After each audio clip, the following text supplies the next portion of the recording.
Have you ever asked yourself, why do we have to interpret art, and why is it why is it necessary for us to understand or analyze the meaning behind an artwork? Imagine yourself visiting an art gallery and staring at a painting, sculpture, or statue, something like that. And some of us can help ask a lot of questions like, what could have prompted the artist create such piece? What motivates him or her to use that certain thing as a subject in his work?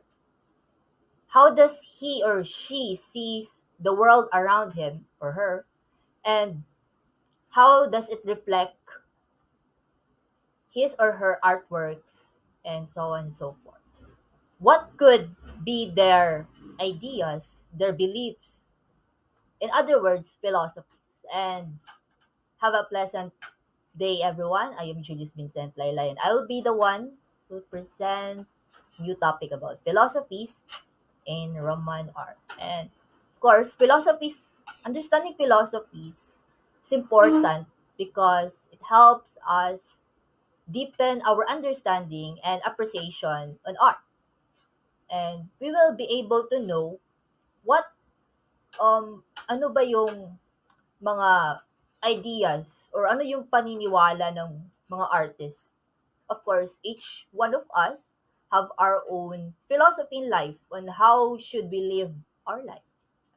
And of course, I will be introducing to you different kinds of philosophies that will help us attain happiness and peace. We will start first with Hellenistic philosophy. Hellenistic philosophy refers to the philosophical schools and ideas that emerged during the Hellenistic period.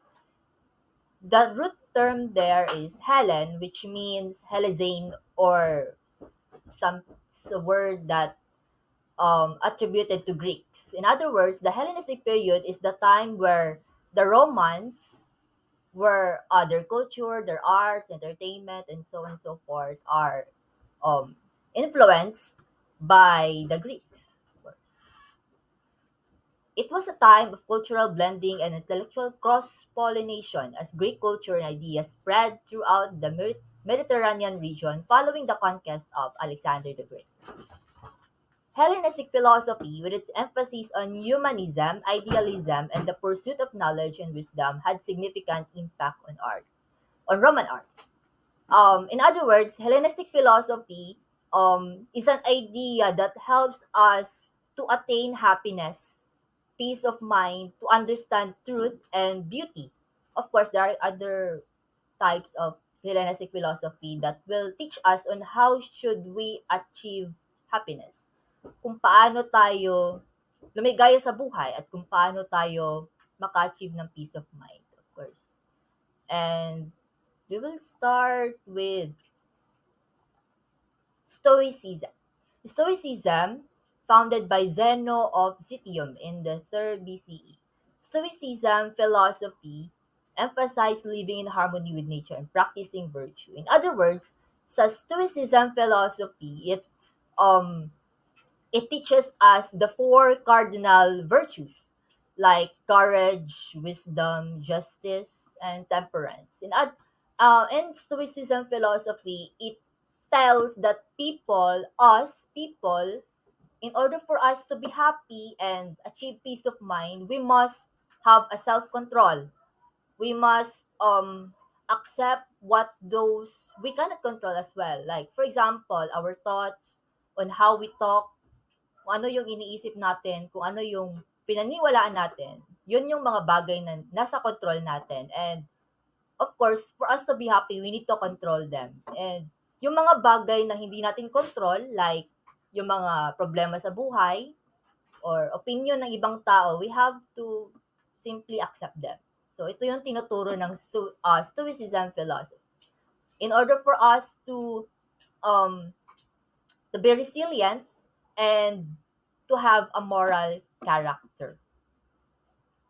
Yes, and that's, I guess. So we have the example here of a statue of Marcus Aurelius. He was Roman emperor, and as you can see in the picture in the statue, his face depicts stoicism. Um, his face held no emotions. It's just like stoic lang siya. Like tinatago niya yung emosyon niya, and um what do you call this? Mention self-control, resilient, and he adhered to different kinds of virtue. We have another example, the four cardinal virtues and stoicism. So ito yung a lot of Roman arts often depict these four cardinal virtues: justice, wisdom, courage, and temperance. Another example is the sculpture of Farnes Hercules. Despite Hercules is a mythological figure associated with strength and endurance, and despite that superb strength, endurance, those traits, and it is depicted there in that statue.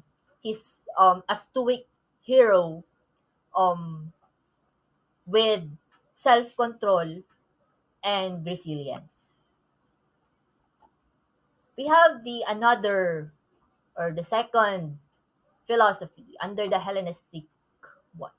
Then we have it's a philosophical school founded by the Greek philosopher Epicurus in the 4th century BCE. This philosophy advocated for the pursuit of happiness, pleasure, and tranquility. In art, this philosophy influenced a depiction of joyful, pleasure-seeking scenes, celebrations, and banquets.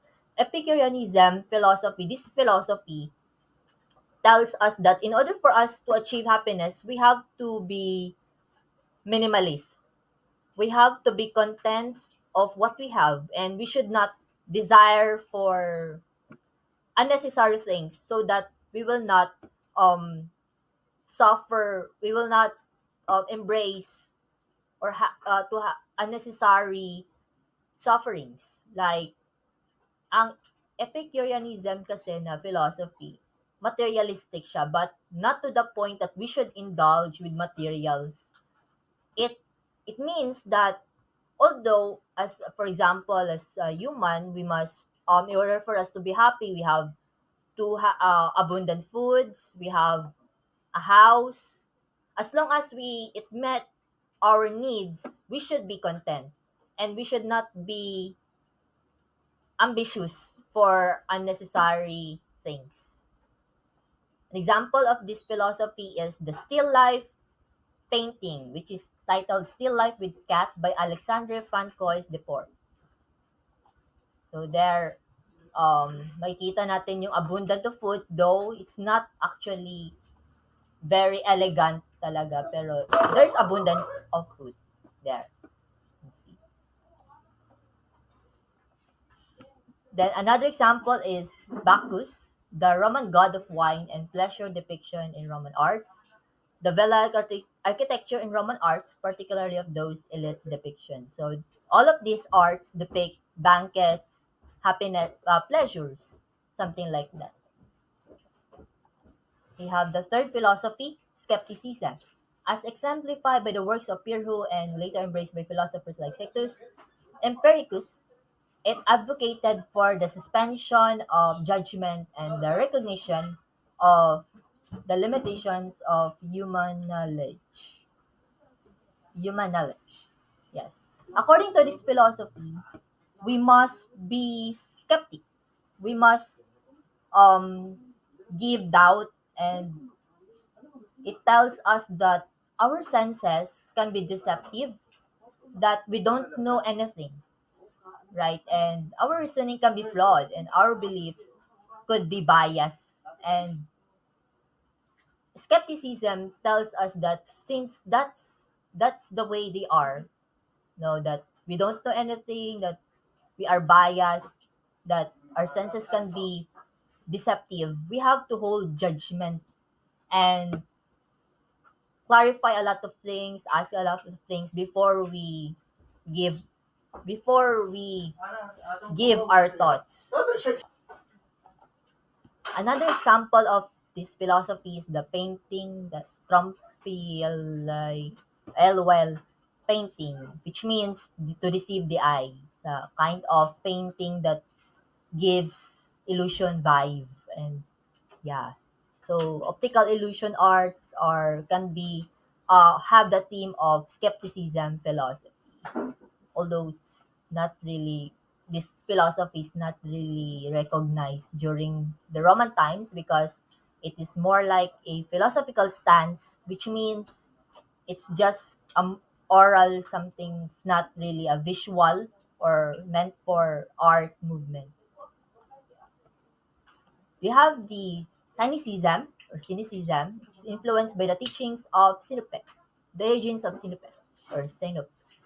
It emphasized living in accordance with nature and rejecting societal conventions and materialistic desires. It means that we should live a natural way of life. We should live with nature, with animals, and we should not involve ourselves with the complexity of society, something like that. And of course, like in um, Stoicism, we must adhere to different virtues in order for us to be happy, to know truth and beauty. Example there is the Cynic philosopher painting from the house of Ceteris and Pompey. The last one is the Platonism. It's it's a Hellenistic philosophy which adheres to the concept of transcendence. The good, the good, something like it's attributed to divine beauty. So yeah, something like that. So as you can see in the example here, the Vatican Stanza della Signatura is a place in Vatican City that has paintings of saints, of gods, or something like that. Yeah.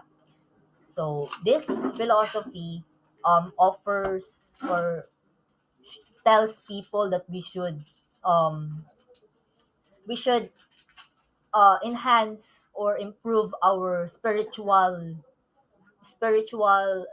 um, attainment, and so on and so forth. Another example here is the Primavera Spring painting by Sandro Botticelli, depicting union with the divine and attainment of spiritual alignment. So it's more on about transcendent beauty or divine beauty, something like all related to divine. And here's the summary of my report. So, in other term, Hellenistic philosophy teaches us about happiness, how to achieve happiness, peace, and those schools or ideas and other philosophies under it teaches how the way on how we should achieve those things, and they have their own ways on how to give that. And here's my references. That's all. Thank you, everyone, and yeah, have a good day.